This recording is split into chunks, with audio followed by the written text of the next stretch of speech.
guys, it's your girl Tyra Crush back with another review, and this time it is for Sistas on BET. If you haven't already, please hit my subscribe button down at the bottom.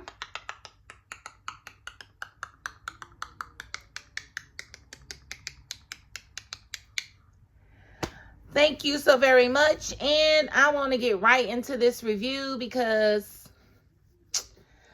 a little bit happened and I want to talk about it. So what we have here, to start out, we've got Agent Watt. He is at Fatima and Zach's house, questioning them like they are criminals. All because Gary done mentioned Fatima's name and said that she once held a knife to his neck. And he mentioned Zach's name and that he had punched him before. And that, it's been pretty volatile between the couple and him. And, so that was enough for Agent Watt to say, let me go have a conversation with them because I think I can stoke fear and make them feel like they need to tell me something so I can give me another suspect or the actual person who did this stabbing of Gary. And so he's there. He's throwing his language around and, Fatima's throwing it right back like you ain't got nothing. You ain't got nothing on nothing because ain't nobody did nothing, okay? And, they going back and forth. And, he's like, well, why should I believe you? And Zach was like, I'm going to show you. Nudged him. I was like, ooh. But, he went over to the board. We'll get back to that. And then we see Andy and Miss Marie. And Miss Marie's laying into Andy because Andy's tired of fighting. I don't want to fight anymore. I don't know if I'm going to work there anymore. I think I'm going to go find another law firm and start my own. I don't know if I want to go there anymore. And, Marie's like, girl, I went out about all of my business to your law firm if I known you was going to be there. I came there for you. So you need to get up and get ready to fight because you're not just about to let them take this from you because this is yours and it's rightfully yours. And so Andy was just definitely done. And Miss Marie's like, no, you're not. No, you're not. No, you're not. And so Andy got to talking about her homegirls and the little situations that they had going on. And Miss Marie was like, call them all over here. Call them all over here. And call them over, Andy did. So then we see Tony and Danny, and they're having a conversation at work. And, it's the same old same, blah, blah, blah. You did this, I did not. You did this, I did not. But it's coy, it's nice, it's cute. And they both get a call. The main situation is they both got a call from HR, and they have a meeting in HR. And you can pretty much figure what that's about because, they doing oochie coochie, and Tony be definitely giving Danny favoritism. And, the other little people, they be watching. They don't like it. And so you already knew what that was going to be about. So we'll talk about that in a second. And then we see, Sabrina and Maurice. And luckily, Maurice is put out of the office because Damani gets there. And we don't really have to hear much from Maurice. And Damani's there to talk to Sabrina. And, Sabrina's kind of somber because she's gotten the news that Rich's sperm is full of sickle cell trait. And so it's not viable for the process of fertilization as far as in vitro. Or fertilizing her eggs and, making embryos. Like, they don't do that if you have sickle cell. So, she's very somber behind that, but she's dealing with the news. And Damani comes to have a conversation with her to really give her some good news. They met because he works for the bank, but he was responsible for a story done on her in their newsletter. And he was coming to let her know that the newsletter went over very well. Her story went over very well. The bank sees her as a rising star, and they pretty much want her to represent the bank in Turks and Caicos. Wow, oh wow, oh wow. So, that's pretty freaking big, and I'm pretty sure Damani gonna be there too. So what's gonna happen on that trip? I mean, she's going to Turks and Caicos on this romantic trip. I already called it romantic. Listen, don't man me, it is a business trip, so we is not gonna call it romantic yet. But I just think it's all for telling, so they're having a conversation, and, he's like, are you okay? And she was like, yeah, well, I just found out that I'm not going to be able to use my boyfriend's sperm. And he was like, what are you talking about? He came in there like a hero trying to stop you from using mine, and he backed down. That's not right. And she's like, that's not what happened at all. His sperm is not viable. It's not viable for the process. This is not viable. Which I kind of felt like in that moment, she was dead wrong for telling this man that clearly has something for her, but doesn't want to step on anybody's toes. He's respectful. She done told this man Rich's business. Like, his fish is swimming just fine. They just full of sickle cell trait. And, you know, you don't want a sickle cell baby. You really don't, if you can help it. If you can prevent it, you don't want it, period. Okay?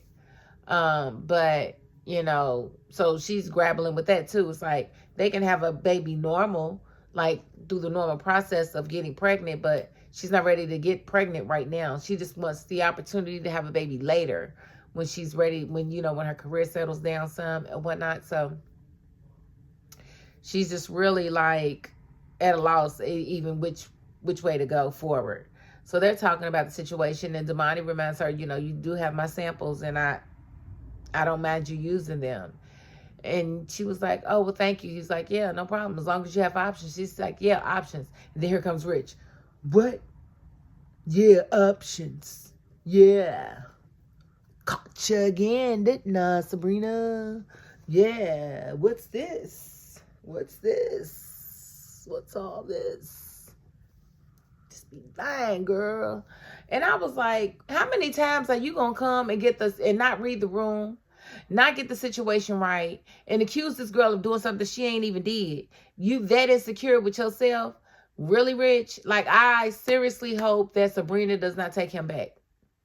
I hope that she breaks up with him. She sees this as the red flag that it is. It's wrapped all around his head. How you don't see the red flag? Like, clearly the dude was like, at first, so I don't seem like I'm being a bad person. Let's go through the sequence of Rich and Sabrina. They get together. Everything seems cool and cute or whatever. It seems fake, but, you know, that's just because I don't think they have very good chemistry on screen, personally. And so the relationship, to me, just doesn't come off like we're really in a relationship. Like, I don't even know if they really like each other in real life. Like, is that why the chemistry is always like it is? I don't know. But something's not, it ain't giving what it's supposed to give or what they want it to give, okay? But nonetheless, they're together. She expresses that she wants a baby. He makes it very clear that he doesn't want any kids. He had brothers and sisters, and he don't want that for himself. Good luck is basically what he told her. And as the relationship progresses, she starts this process, and she let him know right then. It's like, okay, you don't want a baby, but I'm going to have a baby. So I just need you to know and understand that I'm going to start this process of, you know, fertility process. And he was just like, got nothing to do with me, you know, whatever, blah, blah, blah. And I'm thinking to myself at this point, like, what are you even there for? If you know she's about to have a baby, you don't want nothing to do with no babies, then what are you still talking to her for? You need to let her go, cut that off, and move on. But that's not what happened. So what winds up happening is, of course, Damani comes into the picture, wants to do the news, put her in the newsletter because he heard about her story or whatever. He does that, but he also offers his sperm because he hears that she's on a mission to have a baby. And so she was like, thank you so much for offering to be my sperm donor. That is so nice of you, Damani. I really appreciate it. Guess what, Rich? I found someone to be a sperm donor. He works for me. Yeah, he's a pretty cool guy. Yeah, black guy. He is successful, like, yes. And of course Rich is like, why is she gonna get somebody else to fertilize her eggs? Because that's what's necessary to have a baby, and you don't want none. Like, he was so rude with it. Remember that time they was doing it and the condom came off or something or whatever, and he was just like freaking out like, where's the condom? Oh my god, oh my god, oh my god, oh my god. Like, bro, ain't nobody trying to have your baby if you don't want their baby. Like, later for all of that. I wanted her to say, I'm about to take a plan B because I don't want to have no baby by you. You're a little bit too fickle for me. But anyway, so he goes through the whole, I don't want no baby. She finds a sperm donor. He busts in at the last minute to say, I want to be your sperm donor. I want to have the baby now. Like, bro, I don't even believe you. Like, how did you change your mind in 48 hours, bro? Like, you was literally adamant you did not want this, and then all of a sudden you had an epiphany, and you feel like you should have a baby with me? Yeah, and then the minute that we break up, you're going to be like, I forced you to have a baby. That's what you're going to say, and that's never going to work for me. Like, I don't understand it, but... So, him going through all of that and then decide that, yes, I do want to be the sperm donor, and her actually allowing him to do it, and then them getting in the news that his sperm is full of sickle cell trait, now he's in his feelings all over again. It's like he's wanting to blame her, and she's got nothing to do with his sperm, like, or his DNA. Like, that's literally something you walked in the relationship with, bro. Like, I didn't help you get that. Like, it's not contagious. So, I don't understand how you have such anger towards me when I didn't do anything, just doesn't make any sense. But that is Rich, and that's why I don't really want Sabrina with him. I want more for her. I want better for her. And it does feel like she's settling to me. Now Miss Lisa did show up to Karen's house and was upset that she hadn't been on bed rest. No, she came to Lisa. Now, Miss Lisa did show up at Karen's house to make sure she was adhering to her bed rest. Of course, Karen don't want to stay still. She don't want to sit still. She want to go do something, but her mama's not having it. So her mother was like, no, you're not going anywhere. The doctor said you need to rest. You need to rest. She's like, but I need to check on my salon. She was like, I'll go. You staying here. I'll go. And go she went. One thing I wanted to talk about was when earlier in the episode when Rich was sitting there with Penelope and Jordan, he was talking about the situation, and they the ones that told him to go and see Sabrina or whatever and talk about, his insecurities about the situation, or to see, what was up with her and Damani, because he felt like it was something already.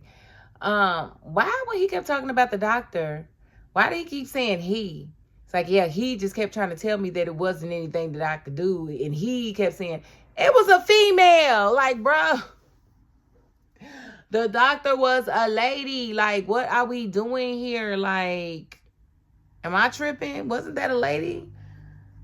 I don't know who he was that kept trying to tell him that, it was okay and it's not a death sentence or whatever, but that was a lady. I just had to ask about that, but that's the reason he even went over there to Sabrina's job in the first place, and just so happened to be Damani was there, and he hollered like, you just called in the reinforcements. Boy, ain't nobody called it. See, this is why you deserve to be by yourself, bro, because she didn't call that man. She did not call him, and it's crazy. So Miss Lisa goes to the salon to check on Pam to make sure everything is okay with the salon. She goes back in the office and Pam is smashing Trey on the desk. Ooh, why are you doing that on Karen's desk? You're fired. She should be fired. She should be fired. But she ain't gonna be fired. Like, of course, Miss Lisa was like, you ain't supposed to be doing this. Ain't what my daughter's paying you to do. You need to get there and do your job. She's like, but he was fine. Miss Lisa knows. She know. And then we did see the girls start to arrive at Andy's house with Miss Marie. And she pretty much read them, I think. I feel like she read them.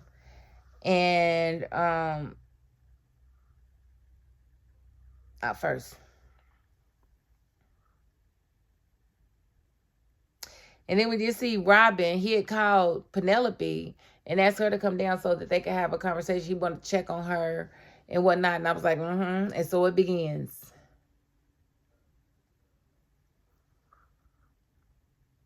I told y'all nothing was going to stop Robin and Penelope from developing a relationship. And that's exactly what you see happen. It's budding. It's budding. I'm glad I could be there for you. Thank you. You seem to be the only one that has my back right now. Oh, my God. Tell me about you and Andy. Oh, no, honey. Why are you asking about Andy when you don't even like her right now? Like, I didn't like that conversation at all, but I knew it was coming. So, yes, Robin and Penelope are definitely going to start something. Something's definitely going to happen with those two. I don't know what it is, but I don't like it. I can tell you right now, I don't like it. But I don't like it. I can tell you right now, I don't like it. I told you I was coming, but I don't like it at all. But we're here now, aren't we? So we're going to deal with it. Okay, we're going to deal with it. And then we see that the ladies did arrive with Miss Marie and at Andy's house, and she laid into them in as respectful a way as she could. She started with Sabrina and basically told her baby plan was crazy. She needed to get her life together. She told her that she is on the board at the bank, and she's very proud of the things that she's heard about Sabrina. But Sabrina needs to get her personal life together, and basically told her to quit settling for Rich. Somebody needed to say it. You deserve better. You deserve a man that wants to have a baby with you because he wants to have a baby with you, not because you want to have a baby and he felt like he was going to lose you. Don't settle for that, because that is never going to sustain you and your baby. Okay?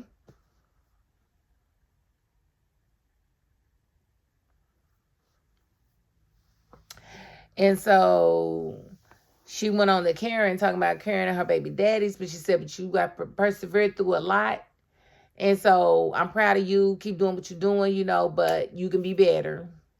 She told Fatima that she's taking a whole lot with Zach. And, you know, she does a lot and keeps him on the pedestal, but she needs to make sure he's keeping her on the same pedestal. Oh, yes, you do. Because Zach really he be doing a lot.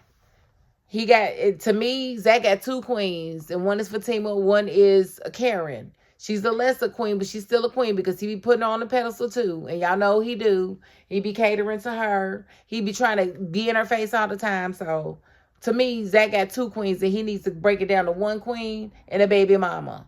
And he need to treat her as such. He need to treat her the way he treat Heather. They are no different. You're not with her, okay? Well, they're different because Karen's not going to be a deadbeat, but you know what I'm saying. And then Danny, you know, Danny threatened to fight her. And she's like, I'm waiting on you, honey. I put down better and younger. That's what I used to say. Like, I used to say something like that. People be like, get out. I've been put out of better places. I've been called worse by better. People hate when you say that. I've been called worse by better. Try it. You can use it. I'm gonna give it to you. You can use it. Okay. So, but at the end of the day, she just told Danny that she was proud of her for actually seeking therapy that, you know, a lot of us in the Black community don't do until it's too late. So she had good words for Danny, and Danny accepted them. And just when you thought she was gonna leave out the building without saying nothing slick, she turned to Andy and said, Andy, you got 1 week to get back in that law office. And if you don't, I'm taking my business elsewhere, and I'm going to let everybody know that you a wimp that won't fight for nothing. I said, she got you, Andy. What you going to do? Your turn. Andy sat there.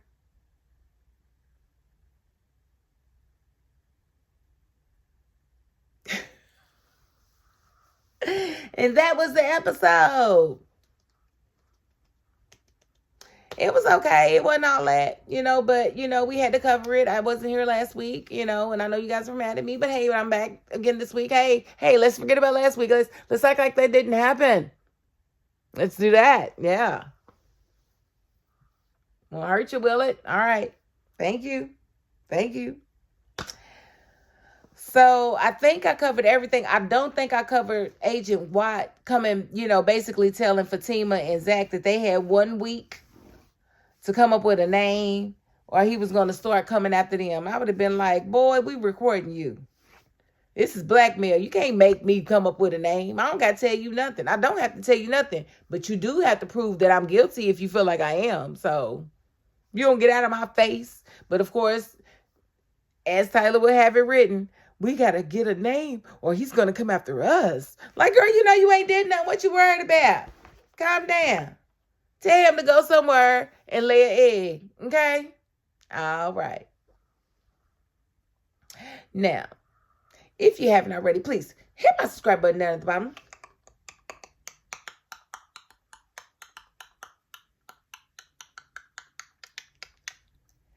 Thank you so very much. And if you are not the subscribing type, you know what? You got to the end of this video. And that's more than I can ask of anybody. So thank you. And that is my $5.02. Peace.